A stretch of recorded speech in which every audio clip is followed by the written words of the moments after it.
Okay, let's start now. Okay, so yeah, it is. So don't worry, the operating system uses some scheduler to figure out to which core it gets allocated. So I'm executing one loop. So now you can see core number 2 is busy. Okay, core number 2 is busy. It's busy executing loop. Now I want to execute one more loop. Oh, sorry.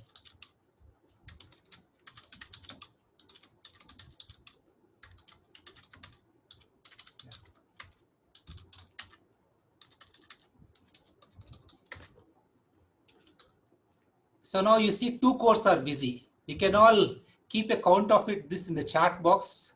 So let's see, I'm also excited to see what is going to happen. If it really crashes, my system survives, or keeping fingers crossed.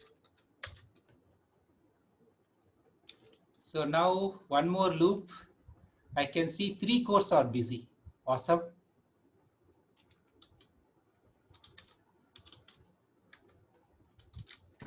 So recording is still going on.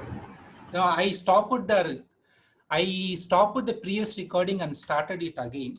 So that part is taken care of. It would have been recorded. So if it crashes, then only this part will crash. Let's see. So 4 cores are gone. 4 cores, nice.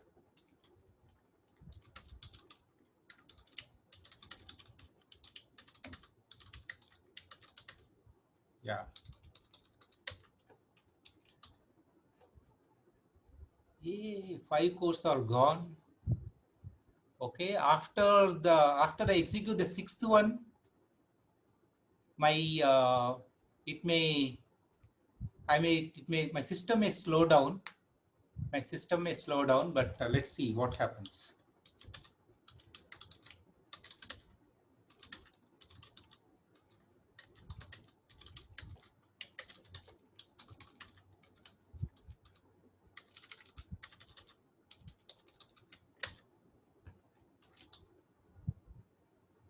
Yes. So okay, I think we are still surviving.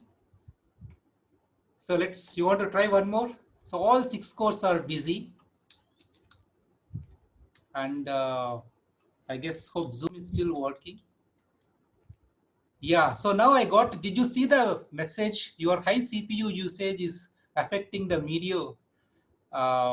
the video quality or the meeting quality. I never got that message before. So thanks to you guys. I'm getting into trouble. Okay, let's see what happens.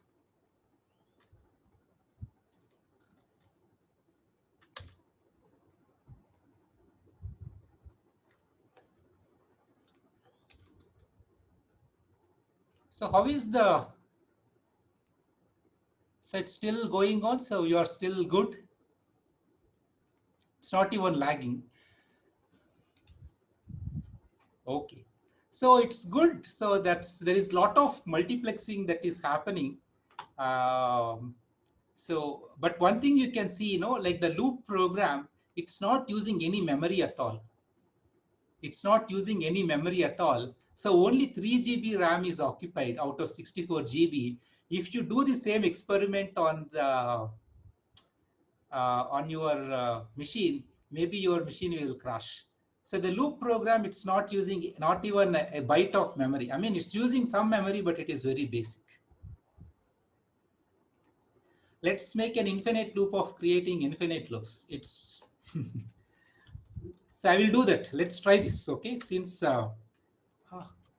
let's do this. Okay, this is what I'm going to do now in order to make you. Let's see when this will crash.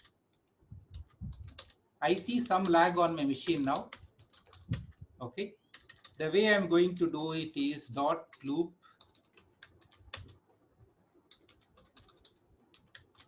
Sir, Yeah. am I audible? Yes, Sir, yes. if we execute an exponential function, it should crash within milliseconds, right?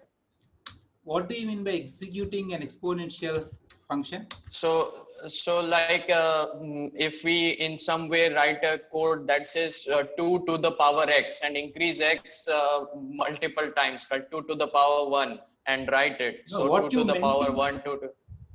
no, I think it's not going to make a difference. You have to create exponentially many processes. If we try to add them also, would it slow it down? Because if we say that add 2 to the power 1, then add along with that add 2 to the power 2, 2 to the power 3, and so on. So if it can process it in nanoseconds, by the time it reaches 2 to the power, say 15 or 16, it will slow it down, and by 20 it should crash, right? Not really. It's not how it works. Because the basic CPU usage is the same. You have to, if you use more memory, the system will crawl and die. But right now we are not using any memory. So what is happening is no, the operating system is scheduling things in and out of the course, and it's all going all right. You can see there are so many loop programs here on the HTOP, but all these loop programs are still not bothering the computer, because the computer is happily time multiplexing all these programs, and Zoom is still holding up. And if you want to make things worse, you may have to hog the memory by using memory in the program. Then the system will crawl and die. But otherwise, it's all looking good. So sorry, so I couldn't satisfy your evil desires. So that's all for today. So any questions?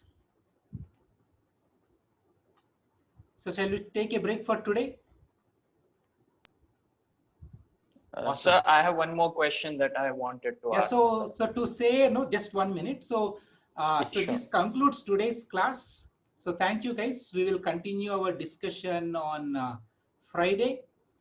This is Friday, right? Yeah. We will on Monday we will meet, and I will post these videos by today evening, and you can check it in the evening. And I'll also post how to submit homework 1, and I will release one more homework associated with the today's lecture, and you will get to practice some commands from that, based on that lecture. Okay, good. So please go ahead and ask your question. Yeah. So, sir, if I wanted to write in the printf function, if I wanted to write full stop \n, I just want to print that, only that. So if there's if it would it interfere with the another full stop \n, which we will have to put at the end, because that's what confusing me. If I want to literally print that sentence full stop \n, it should interfere, right? Because it's a command also, but I want to print it as a text. Yeah, you will see. So // there is what is called as an escape sequence. So you have to escape the. So you will, in the next class I will show you. It's not very difficult. So there is a particular way, already you can see in the chat box, some of your friends are mentioning. You just have to escape the /n by putting a \. Before. Yeah, I request the spec students to stay back. So I will talk. So I have a question. Yes. Sir, so now you made a loop with while 1, right? Yeah. So it was forever true, so it kept running. Yeah. Now, what if in the same program, I wrote a function for an infinite loop and then looped that function? Okay. What will happen then? Like, will it still use only one core? Sorry? Will it still only use one core? Yeah, it still uses one core. Yeah, that's true. It uses only one core. Even though it's a loop inside a loop. Oh. Yeah, it still uses one core. Yeah. Okay. Because the whole thing gets mapped to just a sequence of instructions. You can have a loop inside loop, you can have a loop inside loop inside loop, but everything gets mapped to just a sequence of instructions. Okay, sir. From the processor perspective, it is just a sequence of instructions. You think it is a loop inside a loop inside a loop, okay? But from the processor perspective, it's just a sequence of instructions, that's all. So that way, no matter how hard the process is, it's still only one process, so it'll only use one core in the end. Exactly. Excellent question. What's your name? Lakshmanan, sir. Yeah, good. Sir, can I ask something? Yeah, yeah. Sir, What's your name? So, if please introduce yourselves. sir, I'm Kishore. Yeah, please, Kishore, go ahead. Sir, is the assembly code specific to a processor or an instruction set? It's a assembly code is specific to a processor. In it's assembly code and instruction set are the same. So and they are specific to a processor. So each processor will have different assembly code generated, What do you mean by each processor? uh, like uh, like an Ryzen 7 and Ryzen 5, like two different CPUs. Oh, very good question, Kishore. See, what happens is the same instruction set architecture. So I will let me write it down here. So where is the text?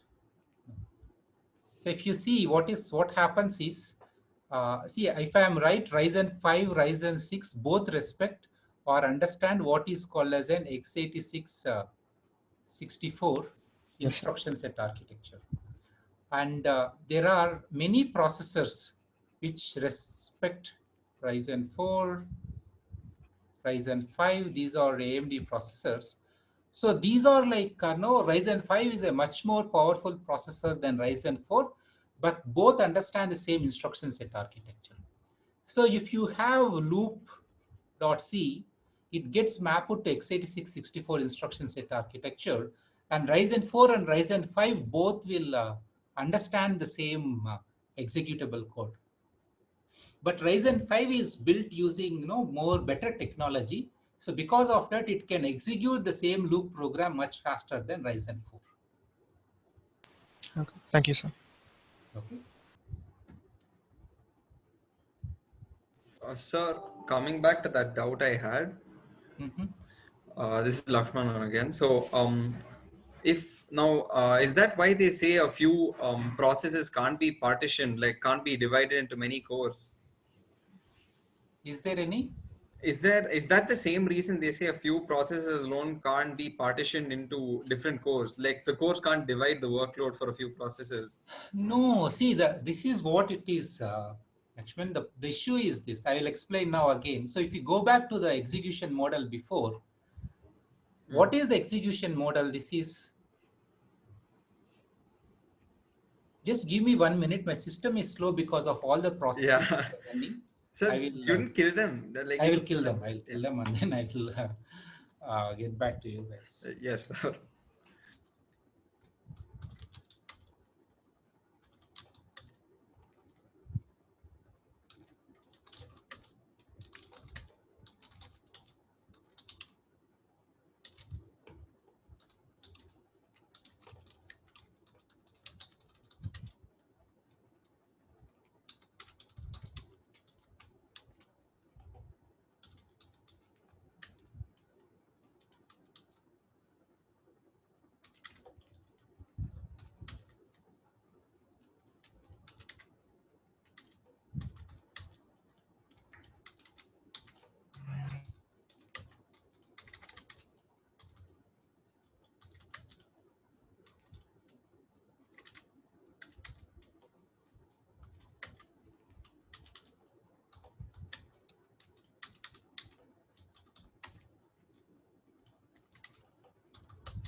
Okay, I think we are good.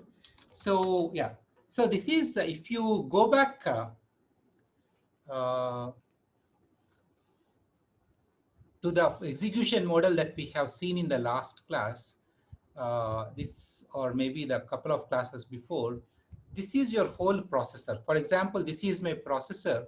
On my processor, there are 6 cores are present. This is core C1, this is core C2. So like that, there are 6 cores are present on my processor. If you look at a core, if you just look at a core, the execution model for a core is fetch an instruction, decode the instruction, and execute the instruction. So if you take your loop.c, what happens is it just got mapped to a sequence of instructions in loop. There is only one thread of execution in loop. Only one thread of execution.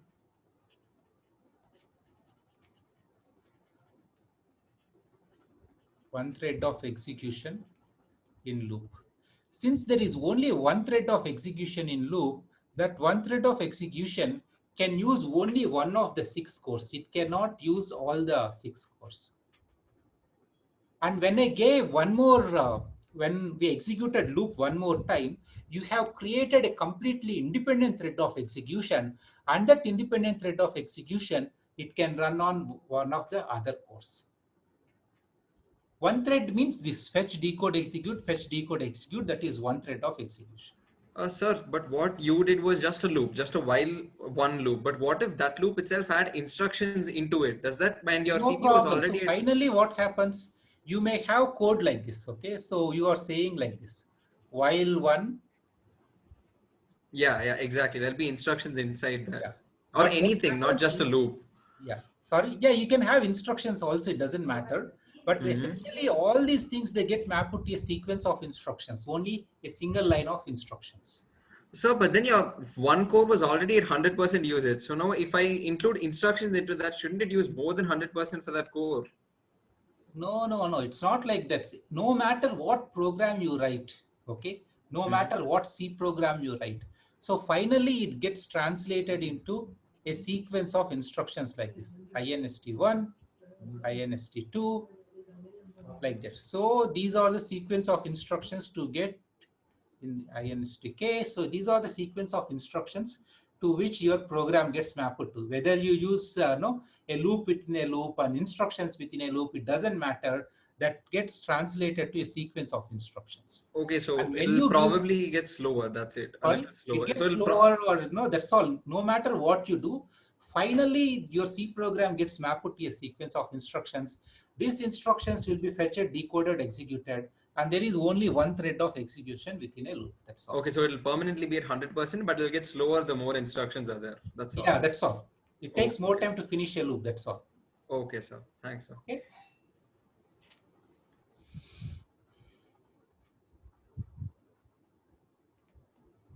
Yeah, so Vivek is so curious if I can make a program. Yes, you can write a shell script, okay?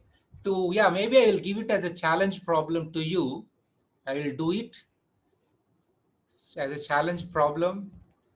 Challenge problem is write what is it called as a write a shell script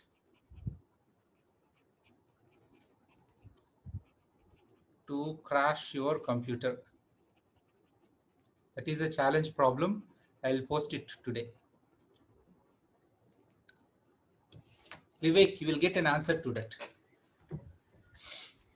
Sir? Yeah. So this is Kishore. So if you write a program to allocate a GB of RAM every iteration of the while loop, would it kill the process or would it crash? Yeah, so it will kill the process actually. What happens is it depends on how you are allocating GB of RAM. It will, it kills the process. You get kind of at some point, after some point, you cannot get more memory. And but what you can do is you can allocate a GB of memory or 10 GB of memory and put the process to sleep. So that way it hog the memory resources, and then maybe it can kill.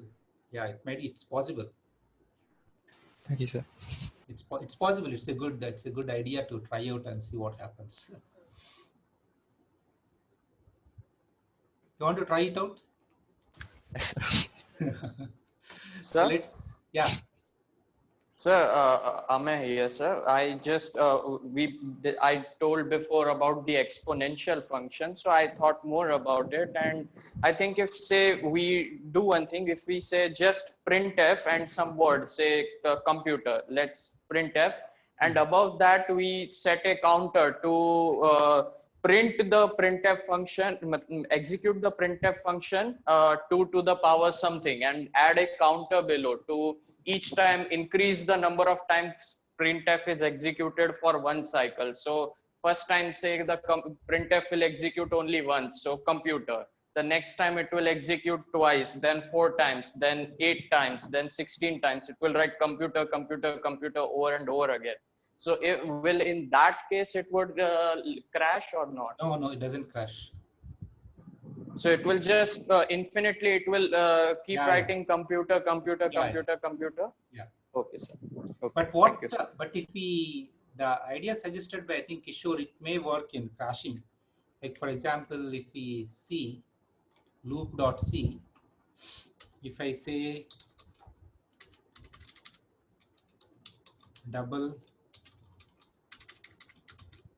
so don't worry about declaration and all that, sir. Okay, don't ask any questions on that.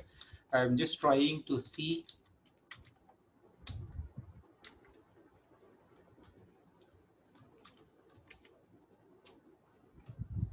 GCC loop.c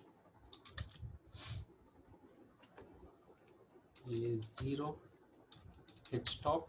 If you see the memory usage right now is 3 GB, and GCC code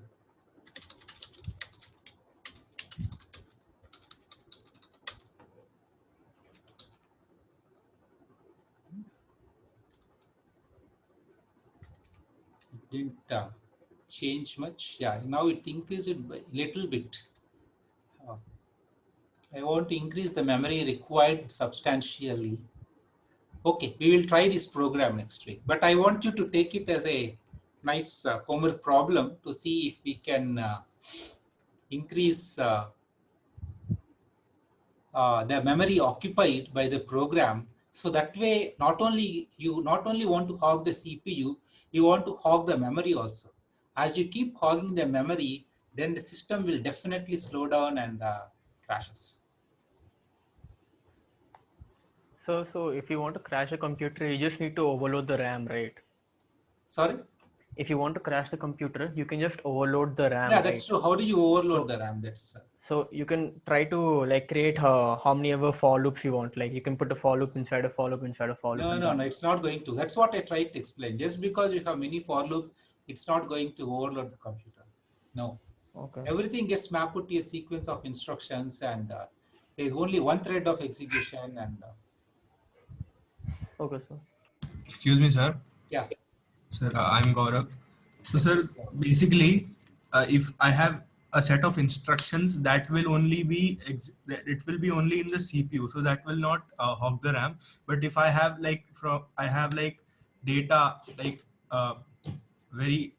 if I'm in my program, I'm operating on like double data type, and that has a lot of memory, so that will increase the RAM.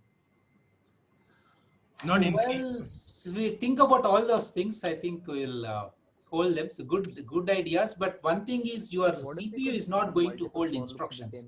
Instructions always have to be fetched from the memory and executed. What if we ran multiple for loops at the same time? Is that possible? I didn't get your question. So this is Chinmay. So what if we ran multiple for loops at the same time? Is that possible? No, it's not. So you have to write a different kind of code to do it. We have to use some parallel constructs to do it. I will show you maybe in the next class, or not in the next class. Sometime in this semester, I will show you how to write a parallel program which can run on multiple cores. Okay, are you happy? So all of you are so worried that you are writing, you want to use all the cores. So you want to write a loop within loop, you want to write multiple functions within a loop. All those things doesn't matter. Everything gets mapped to a sequence of instructions, and there is only one thread of control. So you will be able to use only one core, that's all.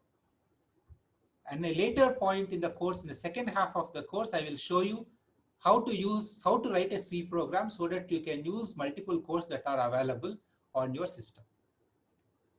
Okay? Sir, this is Jatin. Yeah. Sir, I was really curious about why your computer did not crash despite having so many infinite while loops. Was it because each processor was getting different sets of instructions from the while loop and they were just running it sequentially? No, it's not like that. See, the primary thing is, so yeah, let's time sharing. So that's good. answer already came. So what is happening is, so there is, let's say I'm calling this is loop 1, multiple. So this is L2, this is L3, and this is zoom.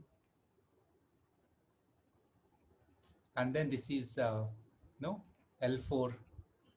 And then again, so what happens is this is timeline. As the time is going, different threads are multiplexed on the available 6 cores. So the processors and the cores are very powerful. As the number of threads increase, the time which zoom gets decreases. So because of that, you will see some lag, but the number of threads that we have created or the number of processes that we have created, it is not big enough to like for zoom not to get enough time of CPU. If zoom doesn't get enough time of CPU, then it's the quality of the meeting slowly keeps dropping. At some point it may crash.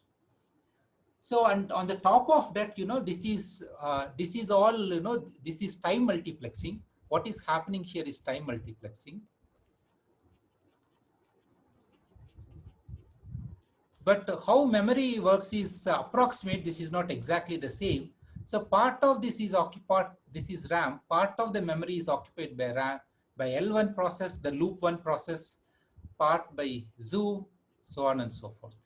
But unfortunately, the memory occupied by the loop program is hardly few bytes. Because of that, we are not able to exhaust the available 64 GB of RAM on my machine. Are you with me? How many of you understood this? Whereas this is time multiplexing. So here you are actually sharing the space. But the loop program doesn't occupy much memory. Because of that, you are not able to hog the memory. Memory is all the time around 2.95 GB or 3 GB usage. It's not changing no matter how many loops that we are creating.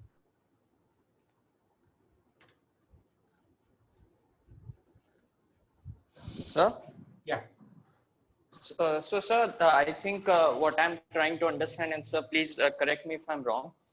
We need to do more work to make it crash. So if either we can increase the amount of processing it has to do per loop, or we can make the loops go faster. So if the loop is taking 1 nanosecond, we need to, if we want to crash it, we need to make the loop going even shorter time. No, it's not like that.